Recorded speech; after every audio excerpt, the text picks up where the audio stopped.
સુરત શહેરના કાપોદ્રા વિસ્તારમાં મિલેનિયમ કોમ્પ્લેક્સમાં આવેલા અનબ જેમ્સ નામના હીરાના કારખાનામાં 50 જેટલા રત્ન કલાકારોએ પાણી પીધા બાદ ઝેરી અસર થતા તમામ રત્ન કલાકારોને તાત્કાલિક સારવાર માટે હોસ્પિટલમાં ખસેડવામાં આવ્યા હતા।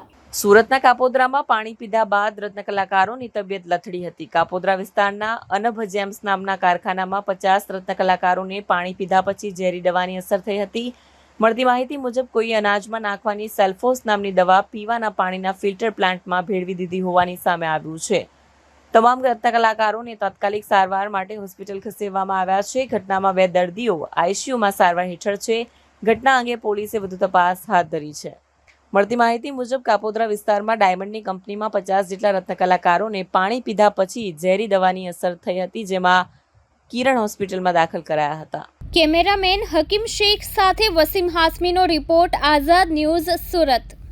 મારું નામ ડૉક્ટર હરેશ પાગડા છે। મેં ડાયમંડ હોસ્પિટલમાં એઝ એડમિનિસ્ટ્રેટર વર્ક કરું છું। સાહેબ, રત્ન કલાકારો જે અહીંયા એડમિટ છે, પરિસ્થિતિ કેવી ગંભીર છે એમની, અને કેટલા રત્ન કલાકારો અહીંયા છે? અમારી હોસ્પિટલમાં અત્યારે 14 રત્ન કલાકારો દાખલ છે, જે અનબ જેમ્સમાંથી આવેલા છે, અને અત્યારે 4 જણાને કાલે આઈસીયુમાં દાખલ કરેલા। તેનું થોડું બીપીને એવું ડાઉન હતું, એટલે અત્યારે બધા એકદમ સ્ટેબલ છે અને બધાની કન્ડિશન સારી છે। મોસ્ટ ઓફ આજે ડિસ્ચાર્જ કરવાનો પ્લાન છે।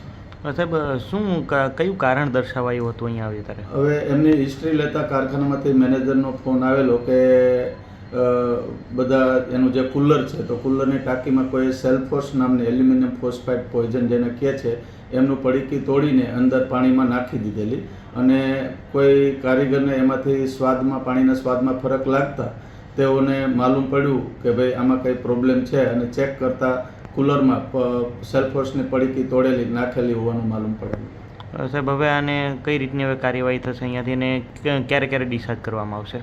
આમ બધાના કન્ડિશન સ્ટેબલ છે, બધાના પ્રાઇમરી રિપોર્ટ અને પ્રાઇમરી ટ્રીટમેન્ટ આપી દીધેલી છે, અને કોઈના એવા કોઈ ખરાબ રિપોર્ટ આવ્યા નથી। 1-2 જણાને થોડુંક બીપી, 4 જણા આઈસીયુમાં હતા જેમનું થોડું બીપી ડાઉન હતું, તો એ બી અત્યારે કન્ડિશન એકદમ સ્ટેબલ છે। એ પોઈઝનની અસર કોઈને થઈ હોય એવું રિપોર્ટમાં આવ્યું છે? ના, પોઈઝનની સાવચેતીના પગલાં રૂપે આપણે બધાને ઓબ્ઝર્વેશનમાં રાખેલા છે। પોઈઝનની અસર આવવા આ બહુ થોડું ક્રિટિકલ પોઈઝન હોય છે, એટલે પોઈઝનના અસરની રાહ ન જોતા બધાને હોસ્પિટલમાં જે ઓબ્ઝર્વેશનમાં જ રાખવામાં આવેલા છે।